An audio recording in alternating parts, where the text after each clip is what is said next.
So you guys probably clicked on this video because you want to know how to get more players to play your game, how to get higher CCU, and how to get actually more people to enjoy and stay in your game so you can get that retention. So in today's video, I'm going to be telling you everything that I know. I've been a developer for over 7 to 8 years now, and I've done a countless amount of games. I've contributed to over 1 billion visits.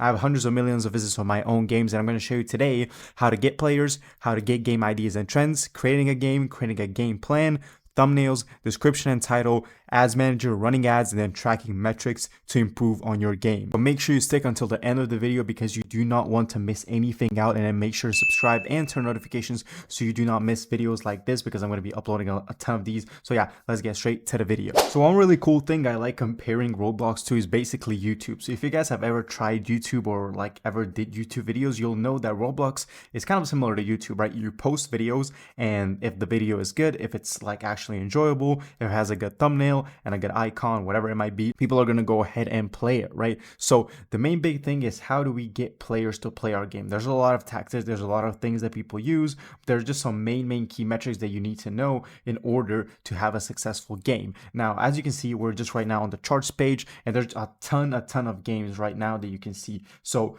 the main thing you first need is a game idea, and just like either you can choose to make a unique idea or you can follow a trend. Now, those are the two options that I just heavily recommend.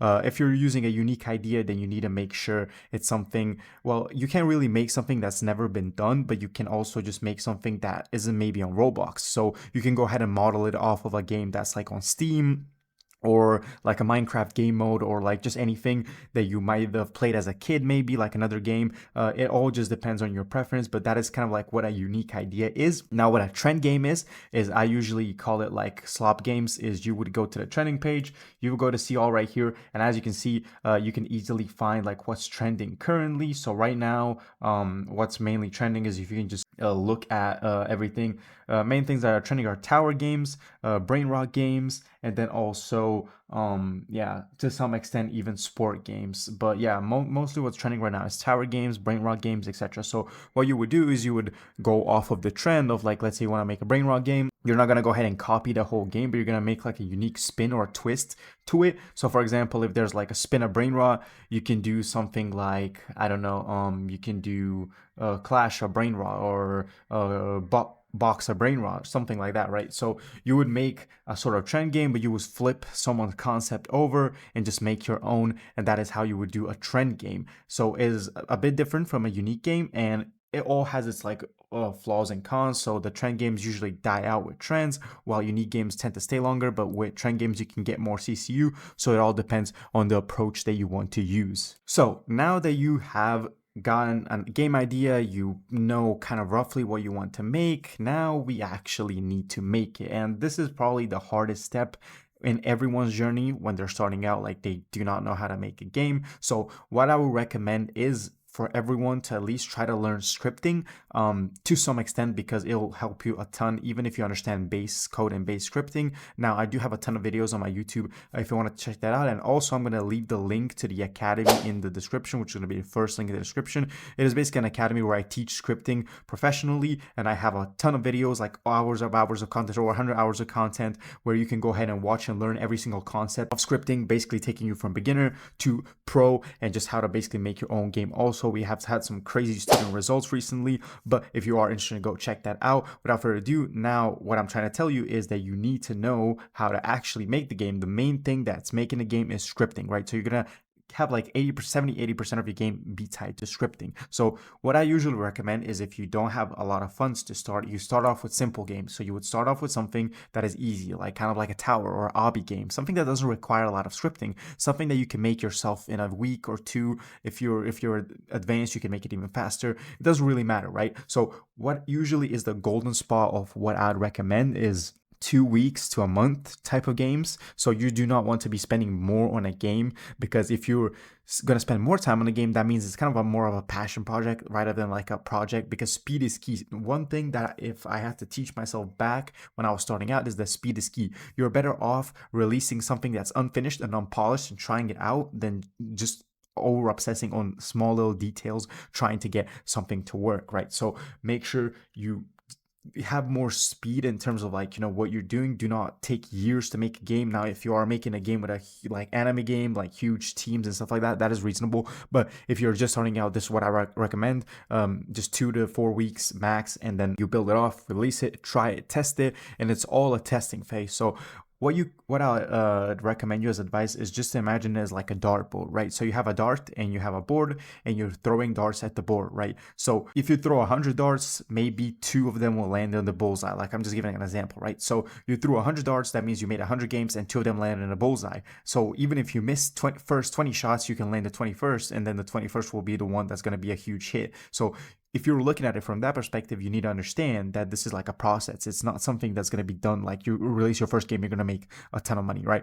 It might happen, might not. It just depends if you hit the bullseye. So the way you hit the bullseye is constantly practicing, refining your methods, seeing where you can insert your game to work the best, and all of that. So once you have a game idea, what I recommend is having Trello as like a way to organize your game. So this is my Trello setup, and you guys can basically copy. This is for one of my recent games for Halloween. I basically have a concept right here of what the concept of the game is, and then I have like systems, so stuff that you need to do inside of the game, kind of like upgrade system, world system, crate system, basket upgrade system, beginner tutorial system, and then I have a tab for monetizations, for example, like cash purchases, donate chest, steal someone's brain raw, daily rewards, auto collect, 2 times luck, all of that, right?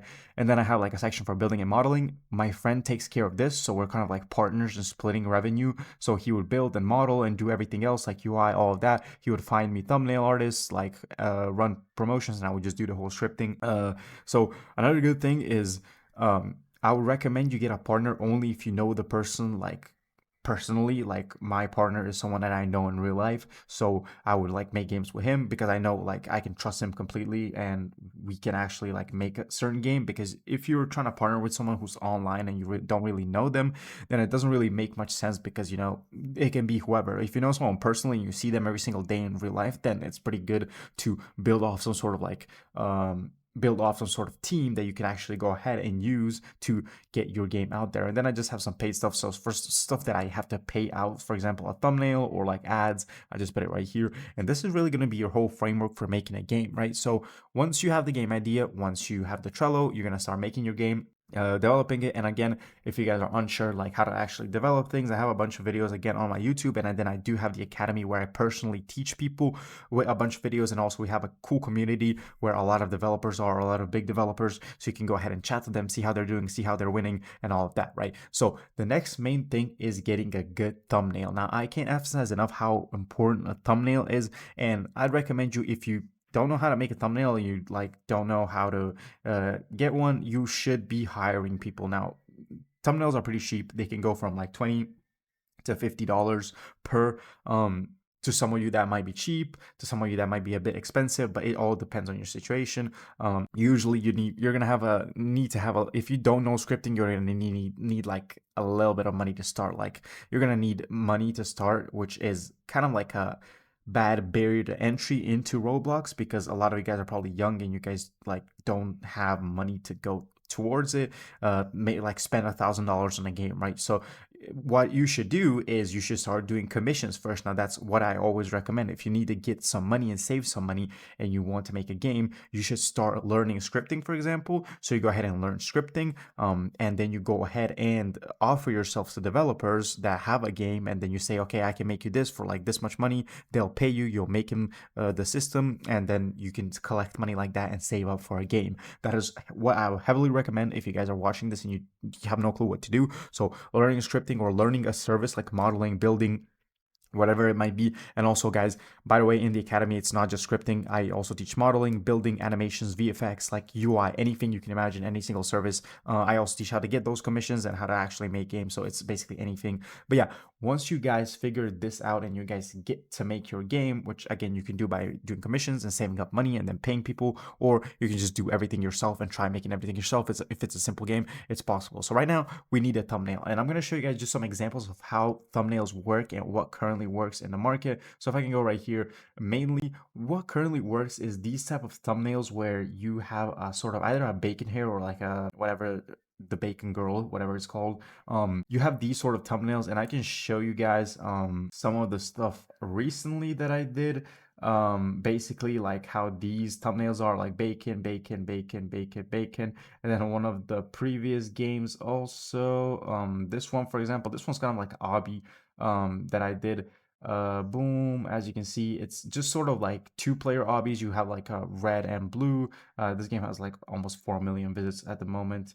Yeah, I think I made this like a year ago almost. Yeah, almost like a year ago. It actually is gonna be a year pretty soon. But yeah, mainly what you need to be looking out for is you should have 2 thumbnails and an icon. And again, you can use the same icon as a thumbnail. So what I did, for example, is I used this as like an icon, and then I also used it as a thumbnail, and I just did another thumbnail. Now, 2 thumbnails are not a prerequisite, but I recommend it because you can test 2 of them and see what they are, which we're going to be going into Ads Manager pretty soon to show you. And I also do have an active campaign that I just posted out on the other game to just show you how tracing works and what stats are good, what stats are not, and how you can like utilize these stats. Now, another good thing you should know is something as in terms of the title and the description.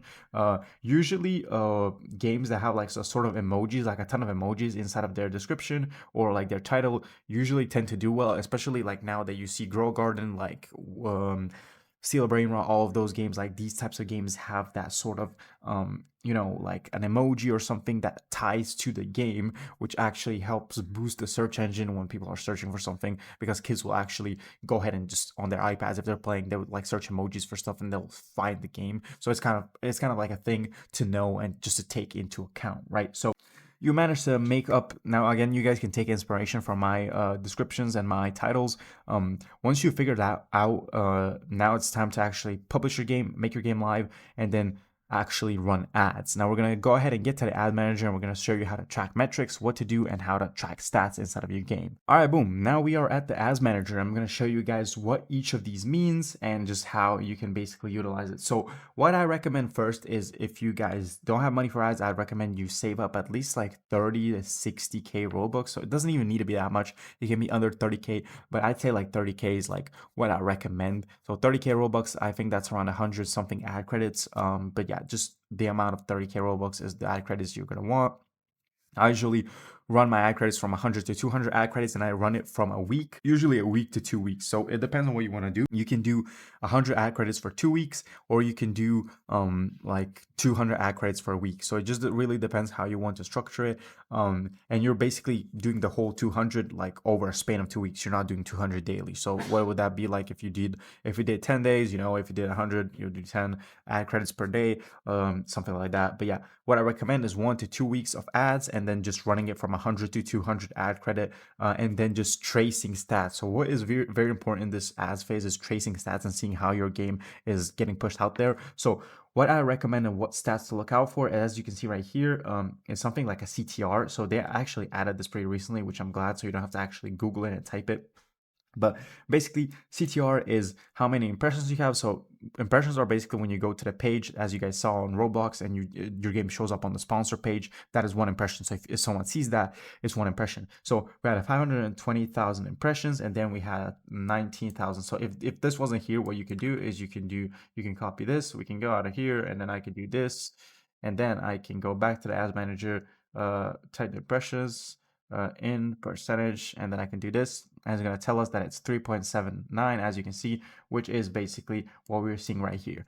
Anything over 1.5 CTR is very good. So 2% CTR is like ideal, like a bit better than that would be very good. So the fact that we have 4% CTR is very good. Anything over 2-3% is very good CTR. I recommend like you try to aim for 2 to 3, like minimum 3, so you can get like good people clicking on your game, good amount of people clicking. Because if you see so many impressions but people aren't clicking, or like your CTR is below 1, that is usually a sign that your thumbnail is bad.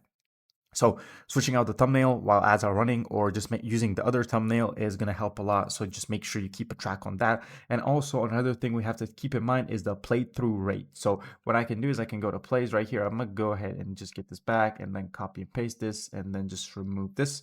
And this will tell us our playthrough rate. So our oh my bad. Let me just go back in here. It's going to be through our impressions instead. There we go. So our playthrough rate looks approximately to be 1.79. So what a good playthrough rate is usually anything over 1 to 1.5. 2% playthrough rate is very good. So that is basically out of people who see it, how many percent click and actually play the game, because CTR is just clicking, they might not be playing. So the people who click and play, those are the people that are having the playthrough rate set up right here, which they're not showing for some reason. Hopefully they do it really. But yeah, if you do want to make it like ad campaign, what I would do is I would just do like something like this. I usually do maximize plays. I do lifetime budget, and then I do like 7, or you can do 14 days, and you have like a lifetime budget of right here. Then you just choose a start date, and then you select your creatives right here. I usually keep this on, and then targeting, I do not touch this targeting thing. And that is mainly everything that you would want to know about in terms of like ads. Now, the next thing that we need to realize is how to actually track your statistics and see if your game is actually doing good. So you would basically go to your analytics page and you would check out how your game is doing. Now this game, probably since Halloween is over, I kind of released this late, so I kind of messed up. But again, I have a template which I did this over, so I just kind of like just revamped and released another game. And that's another thing you can do once you make like one game, like for example with brain rots, you can literally just work it out in a day, like make a new game, like just switch some stuff and make it a different concept and release it, and you'll actually be able to like use a whole other game. So that is how a lot of people save time. Now especially I can show you this if we go into Roblox and then I just show you don't wake, and I just go into here, you guys are gonna instantly see there's like so many of these, like don't wake the spooky brain rose, don't wake the gardener, don't wake Chandel, don't wake baddies. Like if you go here, wake it up, let's see if we can find, probably these guys are the same guys. Okay, these are just copying through, but there's definitely as you can see, I can definitely find somewhere like it's kind of like the same people that are just using the same template like over and over again. Let me see if I can Quackery Studios. Oh, I might know that guy actually. Oh, they also do it under different groups, so just keep that in mind. But there's specifically one example. It doesn't really matter. I don't think I can find it right now. But there's specifically one example where they have like 4 games like lined up, and it's all from the same studio, and they all have like 2000 CCU, which means they just used a template and they just like reworked it, put in another model, and re-released it, and got a whole other game, right? So what I'm going to be telling you to look for inside of your game if you want it to do good is these signs. So your playtime needs to be over 10 minutes. Like 10 to 15 minutes is ideal. My playtime here is 4 minutes, which means this idea did not go as planned. So I'm just gonna let the ads run, see, and just leave it there. It probably won't pick up because the playtime isn't good. As you can see, you need to have at least like 12 minutes, and then like if you have over 25 minutes, that is insane. Now, these really don't matter. What matters the most here is day 7 retention. So right now, as Roblox updated the algorithm, you have day 7 retention, which is kind of like a big push factor into like how much people will get your game recommended on the homepage. What the main thing is that if you have people returning every single day until day 7, it's gonna boost the stat up tremendously, which is gonna give you a lot more chance to get on the homepage. Now, what homepage is you guys probably know. If you go into here, this is the homepage. If you go here, your game will show somewhere here, right? So let me go back into here. These don't really matter. Like what you should mainly look for is average playtime and day 7 retention. And also, if you go to retention right here, you can look at like stickiness, which is also a good thing. And then a main big thing is that I want to tell you guys is acquisition. So once you see that your game has home recommendations, that is a very good sign. Now, this game has only 61 home recommendations, which isn't good, but it like released recently, so it won't go up. But if you have a lot of home recommendations, that's a very good sign that your game is doing very well and is starting to get pushed out, because sponsored ads are going to only bring you users from sponsors, like from sponsored section. But if you have home recommendations, your game is going to get recommended on the home. So what Roblox will do is if your game has decent retention and decent like monetization, it will try push it out on the home, and it will then check if the home recommendations actually match, if people are playing when actually getting recommended on the home recommendations. And if they do, if they click it and if they play it, that's a good sign for Roblox to boost your home recommendations even further. So that is mainly gonna be everything about ads and everything you need to know. Now, what you should do with this info is you should refine it. You should go to playtime and just like see how you can make people last longer in your game.